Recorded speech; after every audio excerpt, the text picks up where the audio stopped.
All right, we got lots to talk about today. We want to talk about a bunch of mistakes that retirees are taking, and guess what? They can fix a lot of those mistakes when it comes to Social Security. So we're going to get into that today. Also, have a fraud alert that the Office of the Inspector General send out. We want to make sure you protect yourself, your family, your friends. Got a bunch of live Q&A questions. I've got some video questions. One of the live Q&A questions already is Nancy asks, I sent a comment recently about not realizing that I should have submitted for my spousal benefits as well as my own taking early retirement. So there's a mistake right there for early retirement, for receiving benefits. So let's go through the list here, and let me answer Nancy's to begin with, since she asked that question. All right, so good news is if when you file for benefits on your own record, so yeah, it looks like you said you're 62 years old, you filed for benefits on your own record. The policy, the law is, it's called deemed filing, deemed filing. So if you applied for benefits on your own record and you were eligible for other benefits on anybody else's record, you were supposed to file for benefits on that record. So if it's a current spouse's record that they are receiving Social Security benefits, then you had to file for benefits on that record at that time. If it's divorce spouse benefit that they were receiving benefits, then you have to, even if it's independently entitled divorce spouse benefits, that means even if they weren't receiving benefits, if they were at least 62. So the deemed filing thing fixes your problem. It's no problem whatsoever. You just contact Social Security Administration and say, hey, I filed for early retirement. The deemed filing rule, as soon as you say that, the people at the front windows that answer the phones probably won't know what you're saying. But once you talk to a Title II CS, which is a claim specialist, which I was before I became a manager, they'll know, oh, okay, deemed filing. Yeah, you should have filed for other benefits you were eligible for when you were 62, 3 months ago, 6 months ago, last year, whatever the case may be. And so they will give you that retroactive back pay. Obviously, anytime you take benefits from Social Security, it is reduced. So you're going to get a reduced benefit, but you'll get it as if you applied during that time. So even if you forgot, no big deal, they'll fix it for you. So just contact Social Security and say, hey, I want to file for spouse benefits, divorce spouse benefits, whatever the case may be, and apply the deemed filing rule, and they'll take you back. Okay, so let's get into the list. I already kind of skipped to number 5 there a little bit, but figured that needed to be answered. Okay, earnings record. Here's what a lot of new retirees do, and they should be doing this throughout their life, is checking their earnings record, what Social Security has in terms of how much you paid into Social Security all of those decades, because Social Security doesn't look at your last year of earnings to determine how much you're going to make. They don't look at your last 5 years or 10 years. They look at your high 35 years of earnings, and they index that for kind of a wage index. So if you're saying, oh, I only made $20,000 when I was 20 years old, scooping ice cream or something, that's worth like $100,000 today. So that might be one of your high 35 years of earnings. So don't discount those early years. So if you find a discrepancy, if you've already filed and you say, oh, I never really checked. A lot of people, because they're filing online now, they don't get the opportunity to check, or they forget to check and it falls through the cracks. And for the rest of your life, you're not getting the benefits you paid for. So check. And if you find a mistake, even if you've been receiving benefits for 5, 10, 15, 20 years, if you find a mistake and you're able to fix it, they will go back and fix it. If you've been receiving benefits for 10 years and you find earnings for 15 years ago that will increase your benefits by $5 a month or $10 a month, they will go back and pay you that retroactive benefits for the past 10 years. So you get a nice one-time lump sum check, which is a beautiful thing. We'd never mind that, right? Okay, so fix that. Go into ssa.gov, set up an account, check your earnings record, or request an earnings record from Social Security. Be careful there. When you request an earnings record, a work history from Social Security, Social Security employees immediately think you need this for some other reason, and they will charge you for it. They will try to charge you for it over $100 for like 2 pieces of paper. And that's because The people that request work histories that are not part of a retirement or disability claim, they're requesting that for some type of job. You know, they're applying for the police force or something like that, and they need that work history. Social Security has determined that, hey, that's not our job to provide that, so we're going to charge you for it. So they have to pay for that. But it's program related. Use those words. This is program related. I never got the opportunity to check because I filed online, and I need to check to make sure my benefit amount is correct. So I want that work history. I want, I can't get online.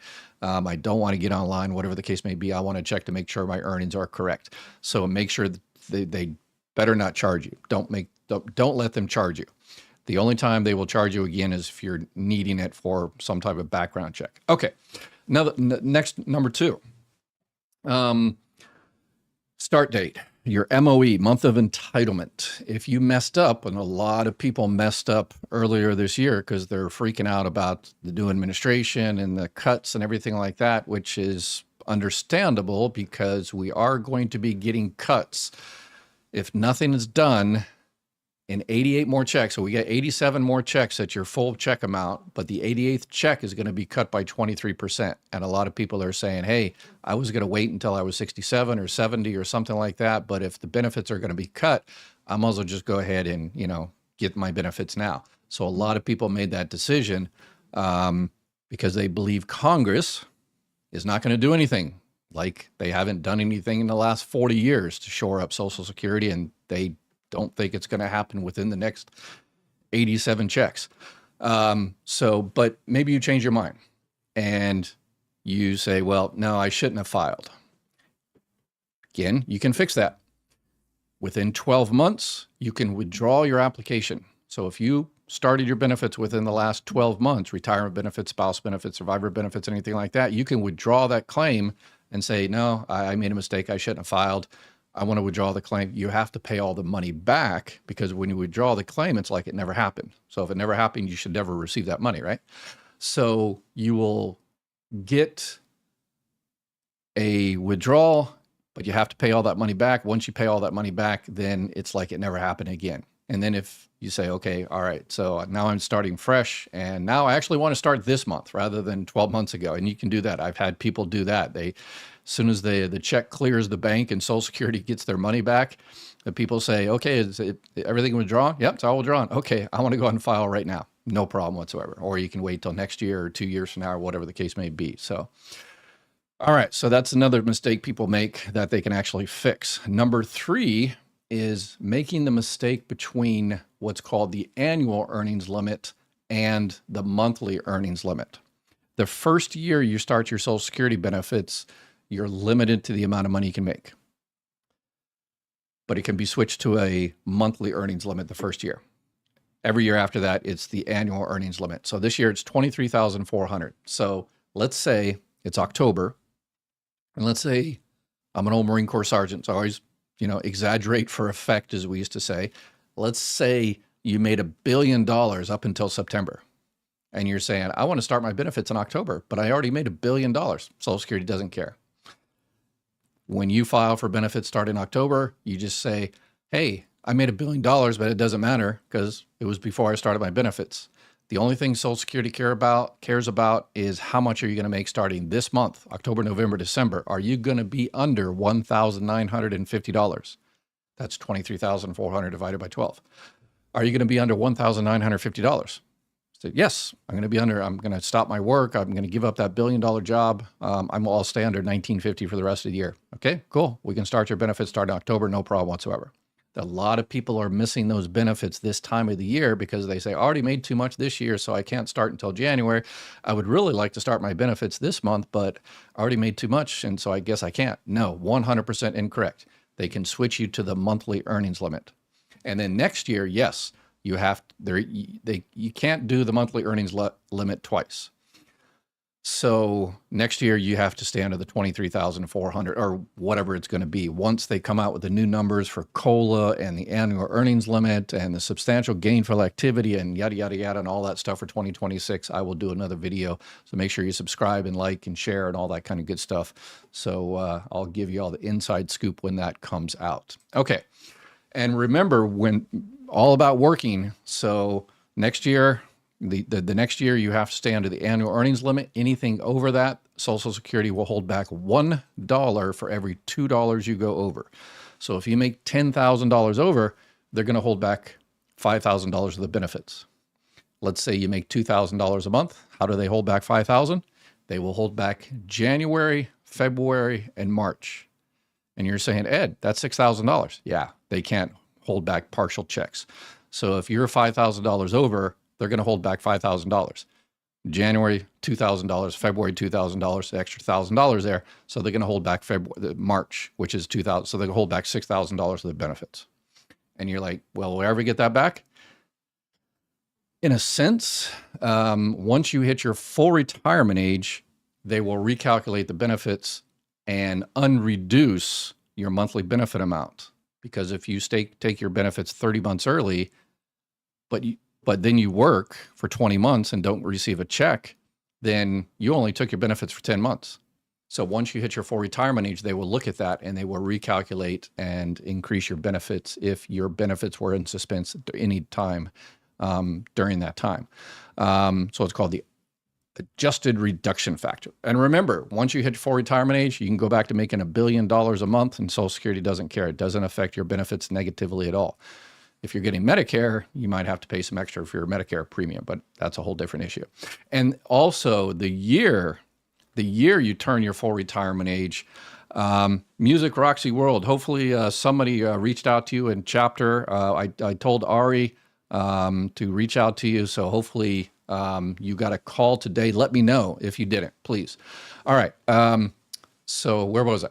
I just noticed her name and she sent me an email and we want to make sure everybody's taken care of here. So the year you turn your full retirement age, there's a different limit. It's not $23,400 like it is this year. It's $62,160. So, and that's only the months before your full retirement age. So if your full retirement age is in February, for January, you can make $62,160. Starting in February, you can go back to making $1 billion a month. And another strange thing is the year you turn your full retirement age, they'll hold back $1 for every $3 you go over, rather than $1 for every $2 you go over. So it's all confusing. That's why I do this live Q&A. So if you've got any specific questions, make sure you type them in the chat there. All right. Number 5, spouse and children. Here's another thing people mess up. I already talked about, we helped out, was it, I forget her name there, Nancy, yes.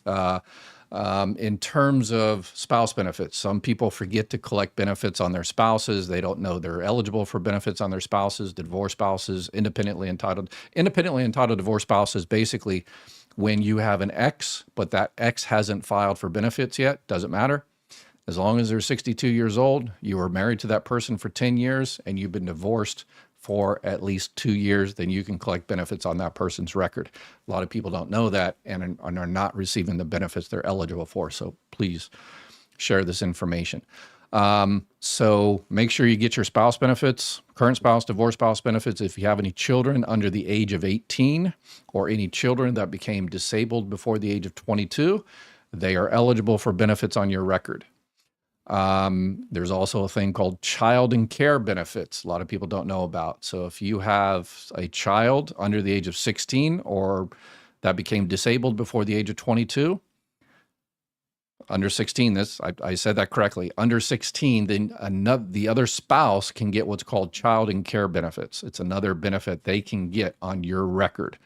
All right. So, and then there's also the fact that you can collect survivor benefits or retirement benefits on your own record. That's one of the things you can choose between the two. So, all right, here's another one a lot of people mess up with. I'm going through these really, really quickly.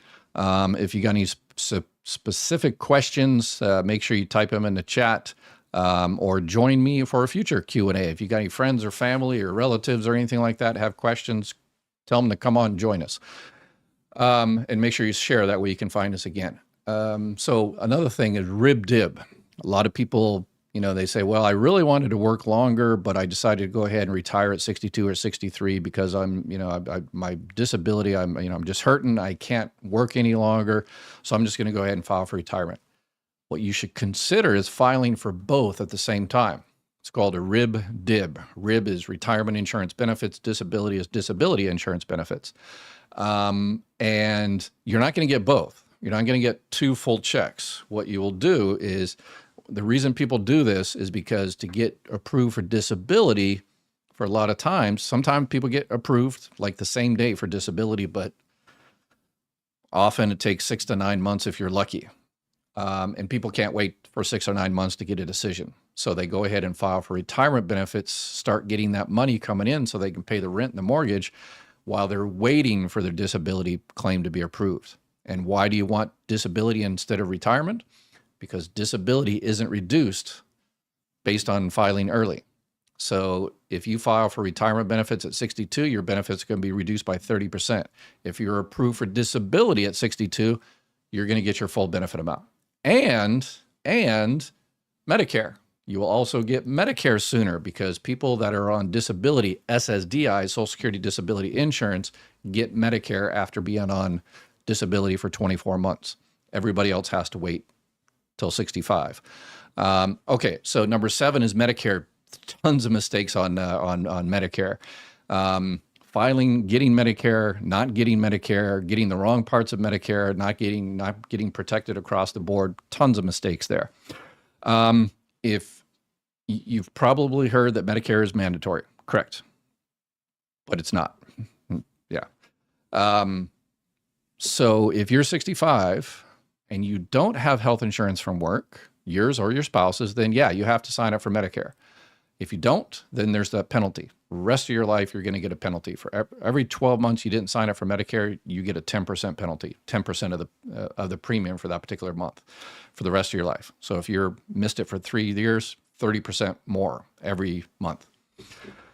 But if you do have health insurance from work, yours or your spouse's, your employer has 20 or more employees, then you do not have to get Medicare. You can get Medicare Part A since it's zero premium. A lot of people that have health insurance from work go ahead and get Part A. That way they get extra coverage, and it doesn't cost them anything. So I'd probably recommend that. But in terms of Part B, don't waste your $185. Too many people out there are wasting that $185 when they don't need Part B. And then later on, when you stop working, and you stop receiving health insurance from your work or your spouse's work 5 years later, 10 years later, 20 years later, whatever the case may be, then you go ahead and sign up for Part B, and there's no penalty whatsoever. And speaking of Medicare, since we're in the season, next week is going to be the annual enrollment period. So if you have a Medicare Advantage plan, or if you have a Medicare supplement plan, you want to switch, good time to do it is October 15th through December 7th. But big mistakes people make is they don't get the best plan for them. So I made a little list of the 6 Ps. To make sure you get the best plan, make sure you have your current plan so you can compare it. If you have particular doctors or hospitals, make sure you have those names so you pick a plan that covers those. Your prescriptions, your dosage. Be wary of extended release versus tablets versus gels. They completely different prices sometimes on that stuff. It's crazy. So make sure you find the right prescriptions and save the money, as much as you can. If you have a particular pharmacy, you want to make sure you get that pharmacy that you like. If you have particular priorities, you have to have dental, you have to have vision, you have to have transportation. You want to make sure your 100% thing is, I don't care what happens, I just want to keep that doctor.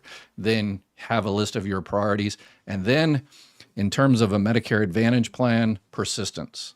Once you enroll in a new plan for 2026, that's just day one. Now you got 364 other days to keep up on that Medicare Advantage plan and make sure you're getting everything from that plan. It's zero premium, but that's only because you paid for it for decades. So you paid forward for that plan. Make sure you get it. So you can reach out to our partners there at Chapter. They support this channel. They support this live Q&A. We'll have Ari next week on the kickoff for the annual enrollment period. He's going to be here on October 15th to go over everything as well and answer any questions. And your new plan will begin January 1st. So whatever you choose. So make sure you choose well.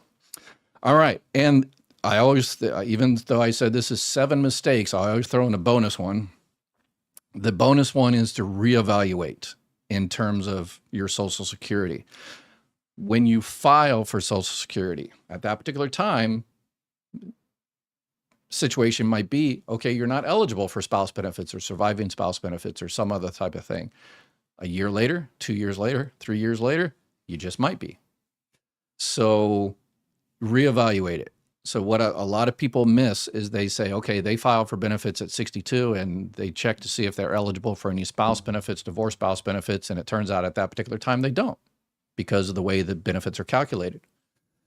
A year later, 5 years later, 10 years later, guess what? Now you are eligible for more money on that person's record because they earned more money, or usually it's because they passed away, and so you can file for benefits on that record. So there's way too many people out there walking around that are eligible for hundreds of dollars more, thousands of dollars more, that don't know because, well, I was told 10 years ago that I'm not eligible for benefits on that person's record. Yeah, at that time, because of the way the calculations are, but now you are. So please reach out to all your friends, family, and ask questions. And say, hey, are you sure you're getting everything? Come on, join Ed's live Q&A and let's go over everything. So, all right, speaking of the live Q&A, let's go ahead and start that right now. Joanne, I'm a widow and was on disability before that. I got epilepsy and lost my hearing in my left ear and vertigo and dragged my left foot. Can I still get disability? Yes. Unless you're past your full retirement age, and depends on how much the benefit is. You're probably already receiving disability benefits, but how this works is you were receiving disability benefits. So I'm almost 99% sure you're still on disability. You just don't realize it. And this is a good example. So thank you, Joan, for this. This is perfect. Here's what happens. You're on disability benefits and you turn 60 years old and you're eligible for survivor benefits, or you turn 62 years old and you're eligible for spouse benefits or divorce spouse benefits. There's a lot of people out there that don't go get those benefits because they say, yes, I can get an extra $200, $300, $400, $500, $600 a month, whatever, but I don't want to switch to survivor benefits, widower benefits, same thing. I don't want to switch to spouse benefits or divorce spouse benefits because then, sure, it's more money, but I will lose my disability, which no big deal, but I will lose my Medicare, which is tied to my disability. And I don't want to lose my Medicare because I don't want to have to wait until I'm 65 to start my Medicare again. So I'll just go ahead and forego that $200 or $300 or $400 or $500. No, you're doing it all wrong. If you are eligible for any other benefits, like you were receiving disability benefits and then you found out you're eligible for surviving spouse benefits, then you go get it. And what happens, and in your situation, you are getting disability benefits, almost 99.9% sure, unless you lost your disability for whatever other reason. But you're probably receiving disability benefits. And then on top of that, you're receiving widow's benefits, surviving spouse benefits. One offsets the other. So one day you're receiving disability for $1,000, and the next month you're receiving $1,500 surviving spouse. So you think you're just receiving surviving spouse benefits, but I'm almost guaranteed you're receiving both. And because you're continuing to receive disability benefits, then your Medicare is going to continue. Even if that's not the case, your surviving spouse benefits are probably more than your disability benefits. So you should be good. But if that's not the case, make sure you come on back and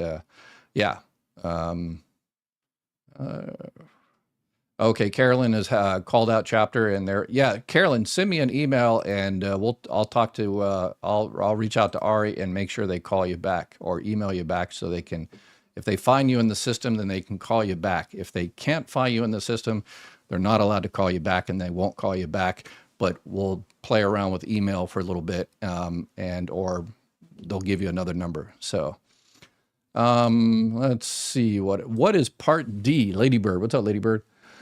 Is it mandatory like Part B? I have B, but not D. Yes, Part D is mandatory. Well, we used to say in the Marine Corps, nothing is mandatory, but the repercussions are. So for Part D, if you don't sign up for Part D, the prescription drug plan, when you're supposed to, then you'll get penalized 1% for every month you didn't have it. So it's prescription drugs.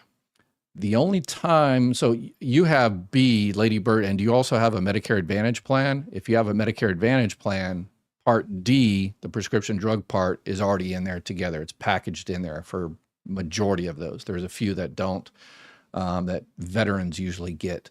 But yeah, for everybody else, it's already in there. If you have a Medicare supplement plan, one of the plan G or N or F, then you have to get a standalone separate Part D plan. A lot of people make that mistake and don't get that. And then they get penalized for the rest of their life. So, but yeah, if you have a Medicare Advantage plan, your Part D is already in there. So, and yes, it is mandatory. B is the doctor. That is correct. Yeah. RFK during his, confirmation hearings, he couldn't tell the difference between Medicare Part A and Part B and all the rest of the stuff. So anyway, Bella, hey, what's up, Bella? Open enrollment starts next week. Prepare now. Open enrollment is here. Contact chapter for your health. Yes. Free service. Yes. And they're doing a phenomenal job. And one of the things I changed, my, my last P, I had it as patience, because if you call anybody, chapter, anybody on October 15th, the first week or so, you're probably not going to get through. If you are, then you're super, super lucky, because there's so many people that are going to be calling. But you haven't from October 15th to December 7th. So you've got time to get it done. So if you want to try October 15th and you hit it, then you're lucky. So I'd probably go hit the lottery after that. But yeah, you've got until December 7th. Don't wait. Don't wait until December. So probably, wait 3 or 4 days, maybe, October 20th or 22nd or something like that. But you can call anytime and see.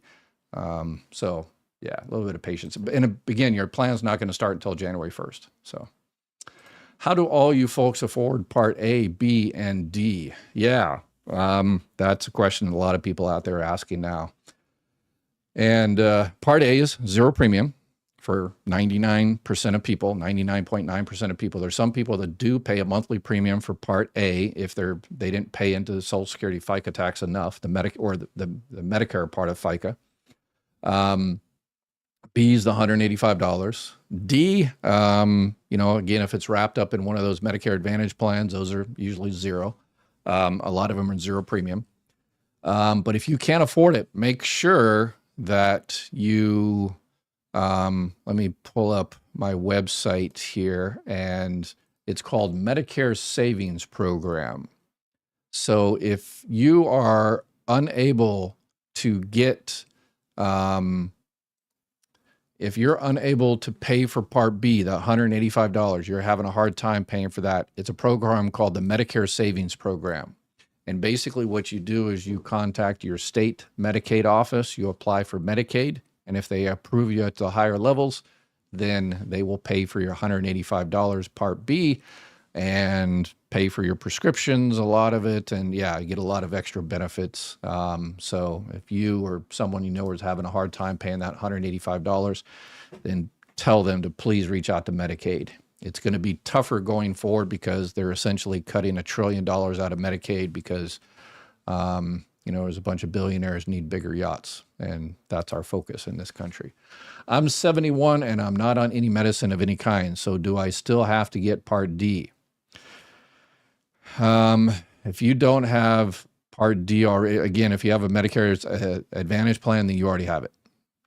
But if you have a Medicare supplement plan, the plan G or N, as I mentioned, then you should have gotten it, once you first started your Medicare plan, Medicare supplement plan. What a lot of people do, and here's the mistake they make, is that when they sign up for a standalone Medicare supplement plan, the G or the N or whatever, they say, well, I don't need a prescription. I don't take any drugs. And then the agent doesn't do the right thing and doesn't tell you that, okay, that's fine, but if you start taking something in the future, you're going to be penalized, because this is going to be even more of an issue now, because a lot of these companies are not paying those people that help you, those Medicare insurance agents and brokers. They're not paying them to help you with a prescription drug plan alone. So there's a lot of companies out there that don't want to help you with your prescription drug plans. And I understand, they have to pay their employees and keep their lights on and everything like that. And if they're helping people with just prescription drugs, then they can't help people with anything else, and they'll go out of business by the end of the week. So it's unfortunate the insurance companies have decided to, hey, we're not going to pay anybody to help you with any of that. So it's an unfortunate situation. If you apply for survivor benefits, how can you still work without an income limit? Without an income limit, then once you hit your full retirement age, then there is no income limit. So you can make as much as you want. But there is a thing that I guess it's kind of a secret tip that a lot of people don't know, including Social Security employees. The full retirement age for survivor benefits, for starting your benefits, is different if you're receiving survivor benefits. Because remember, survivor benefits, you can start as early as 60 years old. So the full retirement age for survivor benefits is a few months earlier than regular Social Security. But the full retirement age for working, it's confusing, is the same as everybody else. So it's kind of a strange thing. Sometimes people get in trouble there because they don't know the difference. So, Joseph, if your SSI case is remanded back to ALJ, do you have to go before the judge again? Not necessarily. So basically what you're saying is that you applied, let me pull this up here real quick. You applied for SSI, SSDI, whatever, disability. SSI is the welfare-based program, supplemental security income. So you applied for that and the initial, and then you were denied, and you filed an appeal, which is the request reconsideration level 1, and you were denied. And then you went to administrative law judge and you were denied. And then it went to Falls Church, Virginia, the appeals council. And they don't, you can provide new evidence and stuff like that to them, but they just review what the administrative law judge did to make sure the administrative law judge did their job. And it sounds like they have found something that maybe that person didn't do. So they remanded it back to the ALJ. So usually not. You usually don't have to see, but it really depends on what the appeals council saw. They looked at the folder and they said, oh, the judge forgot to do this, and that. Sometimes it's just technical stuff. Oh, they forgot to mark this or mark that or whatever like that. And it doesn't affect you. And hopefully it affects you and positively. But probably 1 out of 5,000, they reach out and they need something else. But yeah, not very often. Terracotta, I saw a guy who looked like he was a USMC, but he rode a bike and was in regular clothes. His crew cut and physique made me want to thank him for his service, but I didn't. had the high and tight and everything, huh? All right. Yeah, I've got a high and tight, but it's not the Marine Corps high and tight. It's just a male pattern baldness version of it. Anyway, can you talk about the penalty regarding HSA contributions made by my employer? I want to start collecting Social Security. Is there a way to avoid penalties? I'm going to work until 70 or older. All right, so it's the big beautiful bill. I'm talking about Ari because Ari from Chapter is actually a lawyer, evaluating the big beautiful bill and how they're going to interpret it. But it looks like in the big beautiful bill, there's no because this is an IRS thing. HSA, health savings account, it's between, it's an IRS thing. So I avoid IRS type questions. But it looks like in the big beautiful bill, that whole thing is gone, where you can't sign up for Part A and keep an HSA because you'll lose the tax benefits. So I would reach out to your tax expert on that one. Because it is a tax type issue. Never worked for the IRS. I've been trying to cancel my subscription to the IRS for decades, and yeah, lung disease and need 3 different tier 3 meds. Is D the best option? Yeah, I mean, if you need medications, it really depends what your medications are. I mean, if you're getting Medicare, you have to get a Part D plan. If you don't, get a penalty, and it sounds like you need prescriptions, and so I would definitely do that. There's options.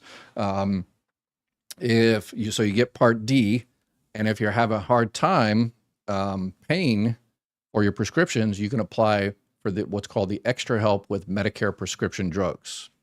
You just call Social Security and say, I want to apply for extra help, and they'll know exactly what you're talking about. It's also called the low income subsidy, and that will help you pay your prescription drug costs.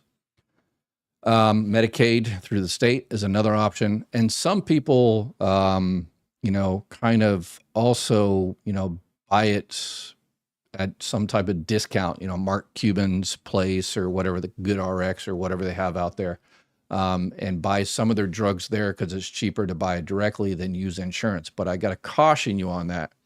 Whatever you pay outside of your Medicare prescription drug program, the money you pay there doesn't count to your deductibles for your Part D. So if you have $1,000 deductible for whatever, and then you say, well, I paid $1,000 to Mark Cuban's company, and so that should count. No, it doesn't. You have to buy it within that particular program. So, all right, I've got some video questions here. Let me jump into some video questions and see what we got. Hello, my name is Michael. I'm calling from San Antonio, Texas. And I started taking Social Security on May 2024 when I first turned 62 years old. So I've gotten already 13 payments, and I want to go back to work. What's your best suggestion to save and the smartest thing to do if I go back to work and let's say I make $60,000 a year? I don't understand how this works if I'm getting my benefits. Can you explain what my best option is when I go back to work and they pay me $60,000, how that's going to affect my benefit? Okay, absolutely. So if you're under your full retirement age, sounds like he is, and he's beyond the 12 months, so he can't withdraw that claim even if he wanted to. Then if you're going to make $60,000, let's say $40,000 over, so he's going to make $63,400 to make it easy. So if he's going to make $40,000 over, then Social Security is going to hold back $20,000 worth of benefits. So if you make $2,000 a month, they're going to hold back 10 months worth of benefits, and then they will release the benefit check for November and December. So that's how that works. And then once you hit your full retirement age, everything changes. Once you hit your actual month of your full retirement age, then you can make as much as you want, and it doesn't affect anything whatsoever negatively. It doesn't affect your Social Security check negatively at all. So you can, there's a couple of ways you can do it. You can call Social Security and say, hey, I started my benefits early retirement, but starting January, I'm going to make $63,000 a year, and they will put it in the system and they will stop your checks for 10 months, let's say. Depends how much your monthly benefit amount is. If you don't contact Social Security and you just continue to working, then the year after next, you'll get a nasty gram from Social Security that says, hey, you owe us $20,000 or whatever you went over. And then you'll have to figure out how to do that overpayment at that time. So there's a lot of people, if you're going to be holding back 10 months worth of checks, I would probably call up Social Security and tell them to suspend your benefits. But what a lot of people do, if they're only going to go over, a few $100s or a few $1,000s, they'll say, you know what, I don't want to get on the phone for 3 hours, so I'll just let it ride. And then when I get the nasty gram, I'll set up a repayment of plan, or I'll just pay it, or whatever the case may be. So a lot of people take that option. And then Social Security gets dinged for it because that is considered an improper payment, that we paid someone too much, even though they volunteered kind of to go ahead and get paid too much. And then politicians use that against Social Security and to eventually use it to privatize. Hello, Dr. Ed. My name is Willie, and we have been in touch a year and a half ago, and I just received a notice from Social Security in my online account that my SSDI has been recalculated and doubled up.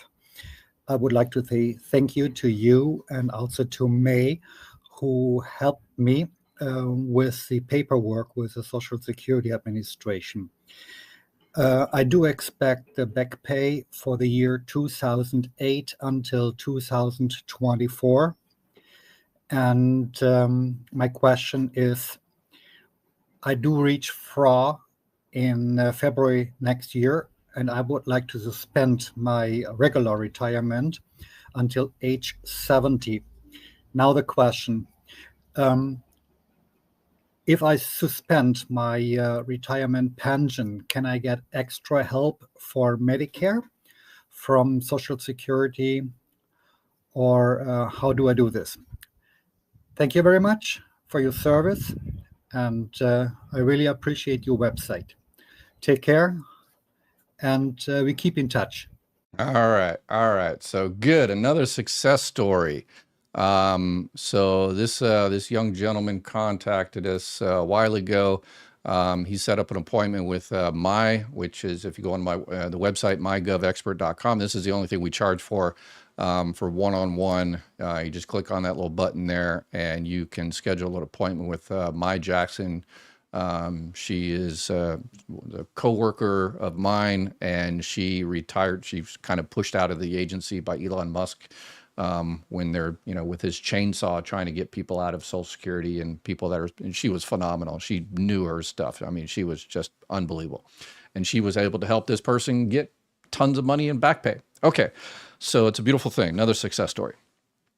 All right. So another trick there that he shared is called voluntary delayed retirement credits. See, the people that watch our channel are PhDs in Social Security. Voluntary delayed retirement credits.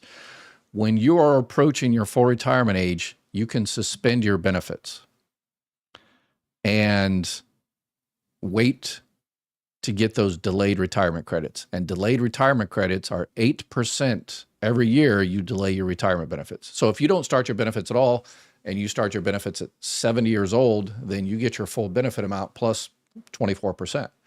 But if you're currently receiving benefits, you can actually suspend your benefits starting your full retirement age, and then don't get your benefits. And every 12 months you wait, you get an extra 8% added to your benefit amount. And so that's what he is going to do. It's a beautiful thing.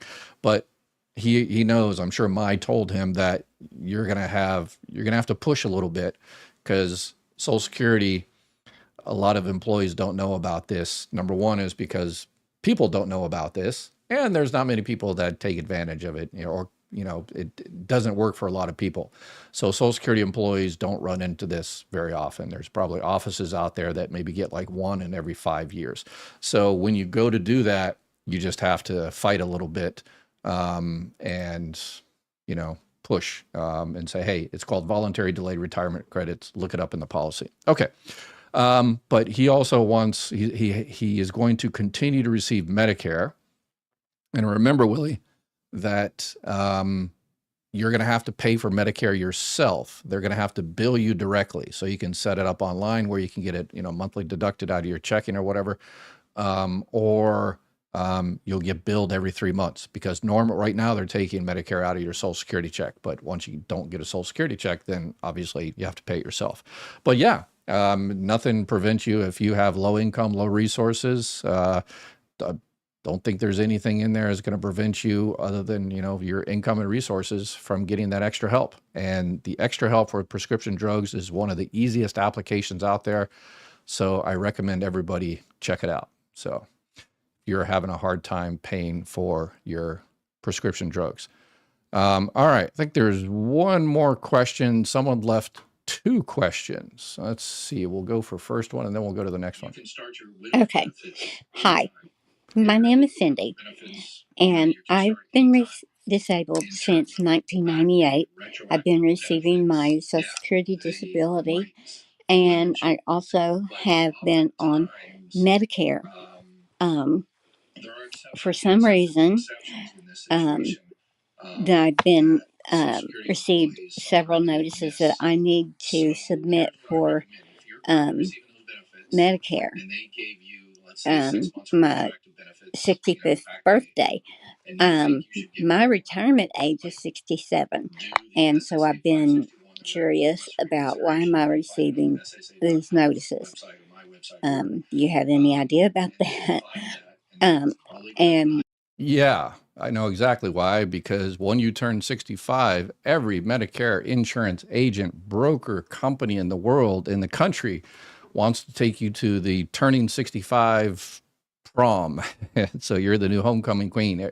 Every time they find out, and they find out, you know, anytime you mess with internet and stuff, and, you know, they find out when people turn 65, and then you're going to get an entire onslaught of calls and text messages and voicemails and mail and emails, because everybody wants to sign you up for a Medicare plan. Because if they sign you up specifically for a Medicare Advantage plan, a new one, then they get paid like twice as much. So everybody wants to take advantage of that first time. So that's why you're receiving. So it's just private solicitation.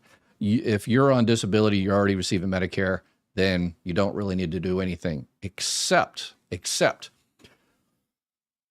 when you are receiving Medicare because you're receiving disability. Let's say you've been receiving, you know, Medicare for a few years. And in most states, if you get Medicare under the age of 65, the reason you get it is because you're receiving disability benefits. And in most states, the only thing you can get is a Medicare Advantage plan. That you can't get a Medicare supplement plan. The states don't force the companies to give you one because they don't want to, you know, spend the money. The particular insurance companies, you know, make deals with the politicians, let's say. There's some states you can, but anyway. But in most states, all you can get is a Medicare Advantage plan. But when you turn 65, you have the option to get a Medicare supplement plan if you want it. So, and there's no health underwriting. They can't deny you. You're at a special window there at 65 where you can get whatever you want. So at least check it out. See if a Medicare supplement plan, one of the G or N or F or whatever the case may be, is good for you. And if it's not, then at the very least, check out your Medicare Advantage plan and make sure it's the best one for next year. All right. She has a kind of another question here, I think. hello, my name is Cindy. I would like to know, I had my disability in 1998. My husband had his retirement drawing in 2018. So that was 7 years ago. Can I go back and get spousal off of his retirement um, added to my disability from 7 years ago?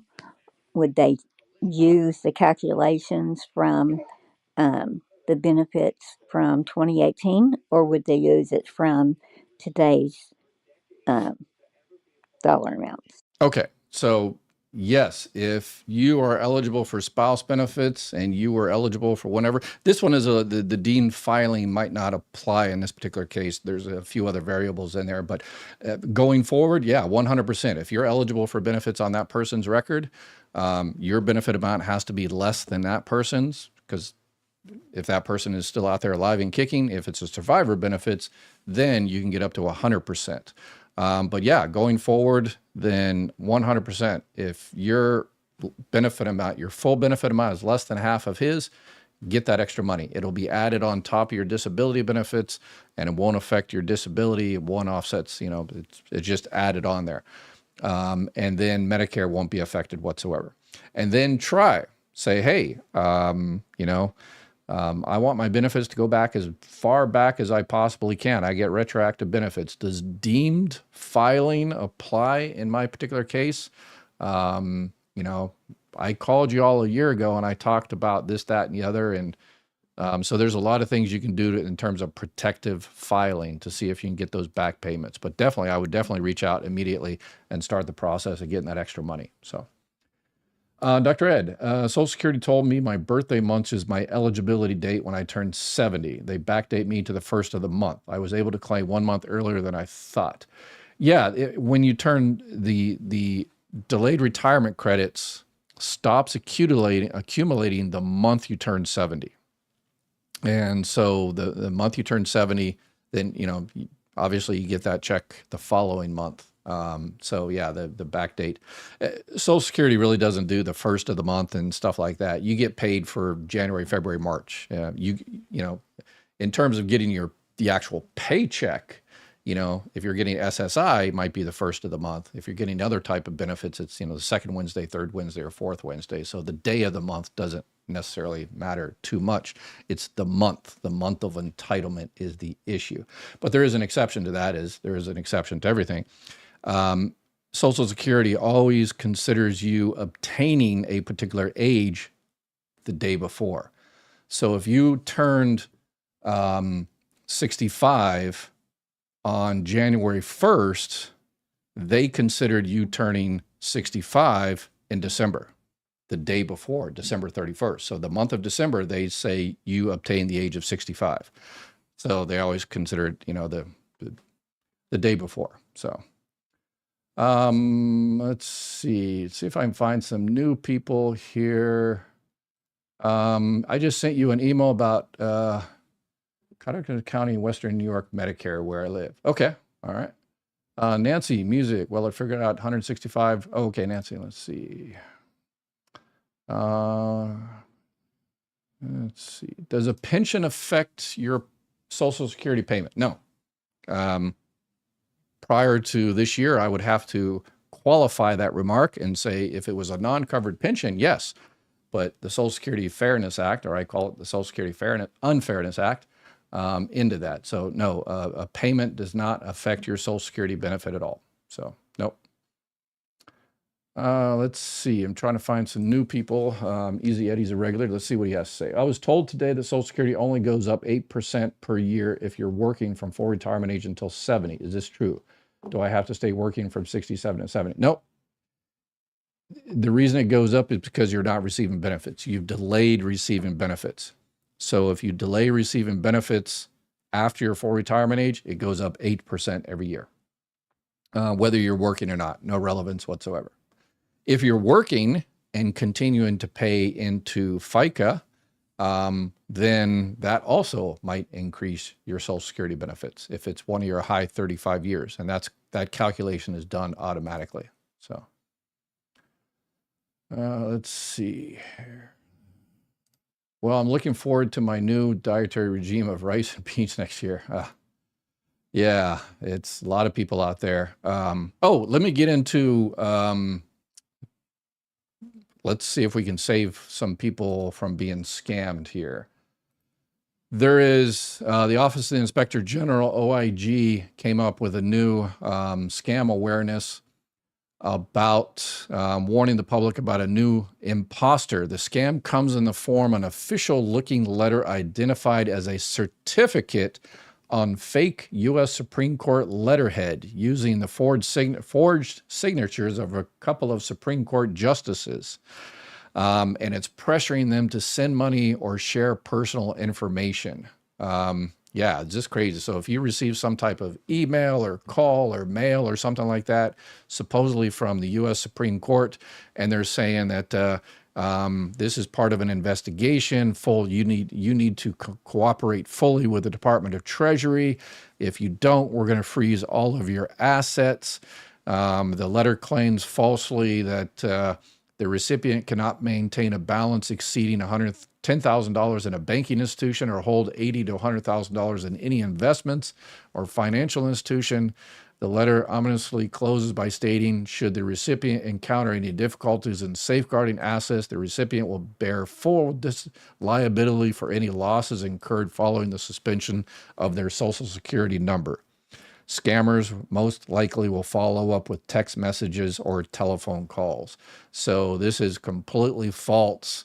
If you get that, reach out to the Office of the Inspector General and let them know. And so that way they can follow up on this in mass and try to shut down these people. With AI, the scams are going to come faster and more furious. In the old days, before AI, a lot of these emails that we'd receive from, Nigerian princes or whatever the case may be, they were, the spelling was just, the grammar was terrible. And you can immediately tell, oh yeah, this person, grammar this person's native language is not English. And you could kind of pick that out. But now with artificial intelligence, these emails, we can't use as an indication anymore. These emails and letters and everything are really, really official. And they can, what they used to be able to do, send out 100 scam emails or something. Now they can send out, 1 million scam emails in a matter of seconds. So we really, really have to be on our, our heads on a swivel, we used to say in the Marine Corps, and watch out for this. So if you have any family or friends or anything that receive this, just call the Office of the Inspector General. Don't call these people. If you get an email from Social Security that says, hey, we've got a message for you, click on this button. And that one might be valid, because if you set up a Social Security account, My Social Security, through ssa.gov, it'll tell you that, okay, we've just put a new letter in your account, check it out. So I don't think they put the link on there, but if they do, ignore it.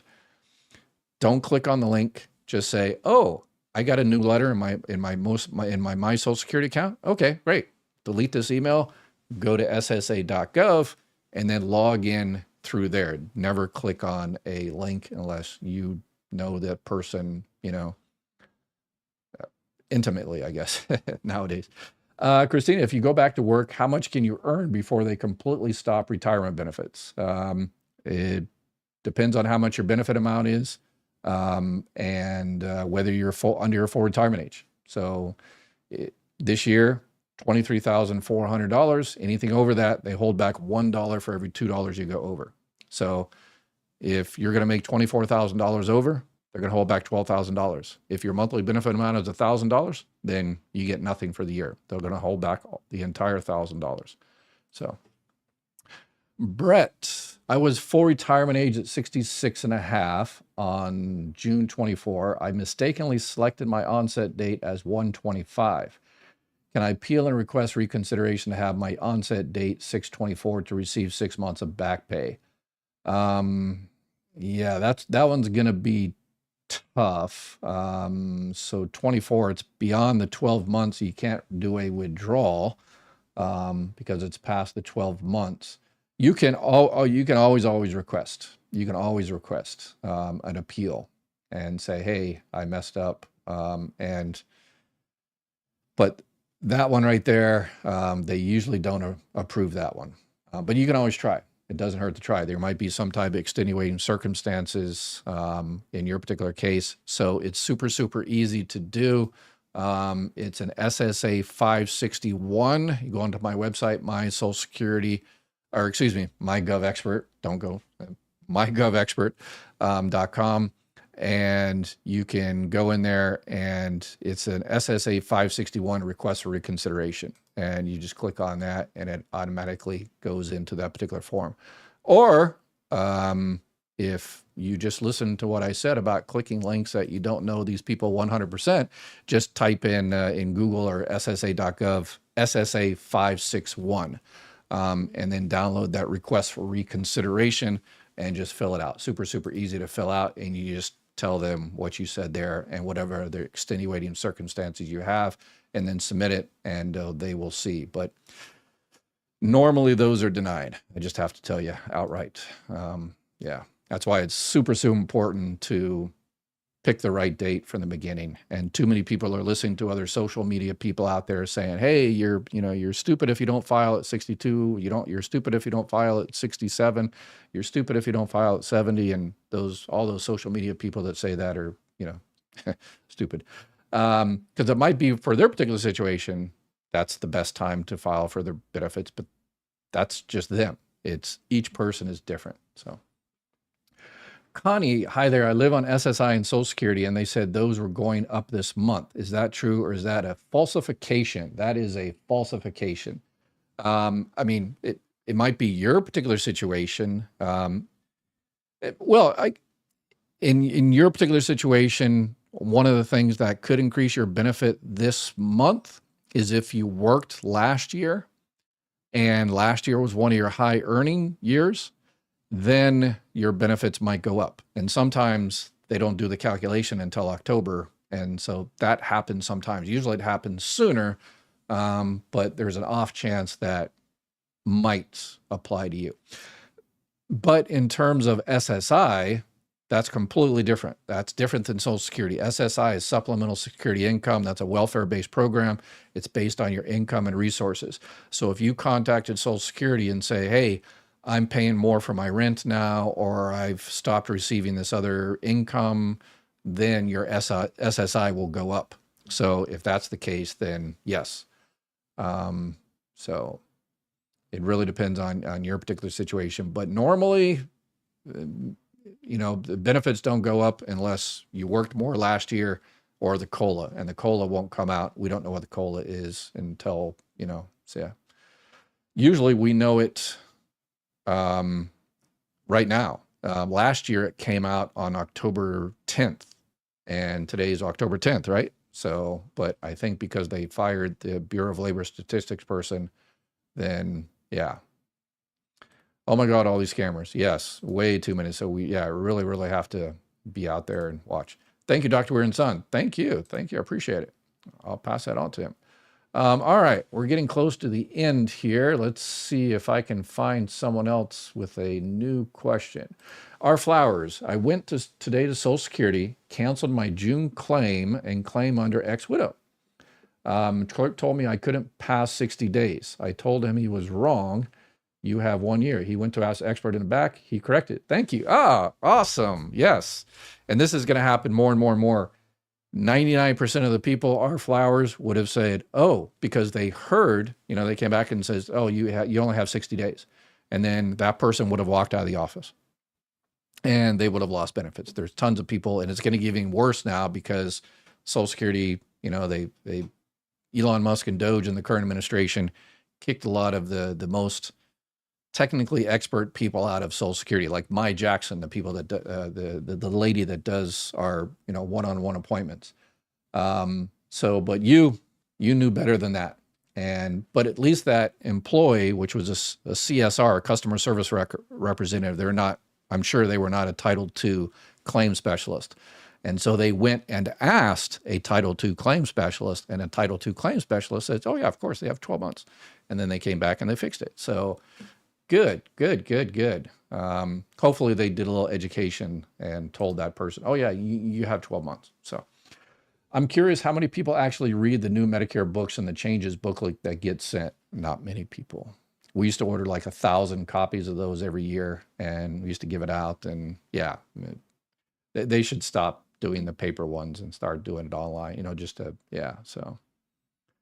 Dr. Ed is like a human encyclopedia. I may make this an audible sleep option. My wife has been telling me that for years, and I put her to sleep. So anyway, but that's done. Let's see here. Got a lot of people saying hello to each other. You guys are a great community. All right, Patty. I had a phone setup call for 2:30 today. I never got a call. What do you suggest I do now from chapter? Oh, yeah. Patty, email me at ed@mygovexpert.com. ed@mygovexpert.com, and email me, and I will forward that to Ari, and we will make sure that, because it's 4:00 West Coast time. You should definitely got a call. Thank you for letting me know. We'll find out what happened. So, and we'll get you all taken care of. All right. Our flowers, I've said in this past, they should use Dr. Ed ideas for training purposes. My office that I ran, we had the third business in the country, and we had training. Some of my employees said, we've got too much training, we got work to do. I said, well, if you get trained, your work gets easier. So we used to do in my office more training than I think any other office in the country. Our employees were just awesome. But unfortunately, I know a lot of those employees are now gone because they were kicked out. The really seasoned ones were kicked out. And they're just barely staying above water right now, that they don't have time for training. So because they've got case after case after case they have to do, survivor benefits, disability benefits, retirement benefits, and something just has to give. And unfortunately, yeah, so it's bad. So contact your politician. I mean, this is a conscious effort by politicians for the last few decades to destroy customer service of Social Security, and they're doing a phenomenal job. And when you hate Social Security, you don't protect it. You don't support it. If politicians, which they eventually will soon, that looks like they're already doing it, well, we just need to give it over to Wall Street because obviously federal employees aren't doing their job. Well, you're not supporting them, so. It's a conscious decision to destroy customer service, and they're doing a phenomenal job. So, all righty, we're done for today. I appreciate you all. I will be back again tomorrow with another topic of the day and answer any and all your questions. If you want to do a video question, make sure you go onto my website, mygovexpert.com, and then type in or click on the little camera link at the bottom, and you can do a video question. Y'all take care, and please, please, please, please, please, please take care of each other. Bye-bye.